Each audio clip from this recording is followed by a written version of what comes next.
وزیراعظم آزاد حکومت ریاست جموں و کشمیر چودھری انوار الحق کا پونچھ ڈویژن کا دورہ کرنے کا اعلان۔ وزیراعظم آزاد کشمیر نے کہا ہے کہ پونچھ ڈویژن کے دورے کے دوران کھلی کچہری میں تمام مکاتب فکر سے تعلق رکھنے والے احباب کو سنوں گا۔ انہوں نے کہا ہے کہ بجلی کے بلات میں اضافے کو مؤخر کر دیا، ایسے اقدامات کر رہے ہیں کہ عام آدمی کو ریلیف ملے گا۔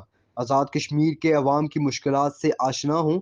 4 ماہ ریاست کو اپنے پاؤں پر کھڑا کرنے کی منصوبہ بندی اور پالیسی بنائی جس کے جلد ثمرات عوام تک پہنچیں گے۔ ترقیاتی فنڈز کو تینوں ڈویژن میں برابر تقسیم کیا جائے گا۔ چودھری انوار الحق نے کہا کہ میں نے اپنی صوابدیدی بھی ختم کر دی، اب تمام ممبران میں مساوی فنڈز تقسیم ہوگا۔ بجلی بلات اس ماہ عوام تک پہنچیں گے تو عوام کو خود اندازہ ہو جائے گا کہ کتنا ریلیف ملا۔ پالیسی بنا رہے ہیں کہ سرکاری افسران اور حکومتی سطح پر کو بھی بجلی فری استعمال نہ کرنے دیں۔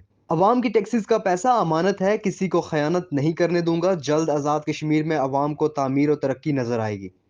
پونچھ کو انتظامی پیکج دے کر ڈویژن مکمل کیا۔ اب تینوں ڈویژن میں برابری کی بنیاد پر فنڈز ملیں گے۔ پرامن احتجاج عوام کا حق ہے، مثبت تنقید سے حکومت کی اصلاح ہوتی ہے۔ سعد سفیر، کشمیر ایکسپریس ڈیجیٹل۔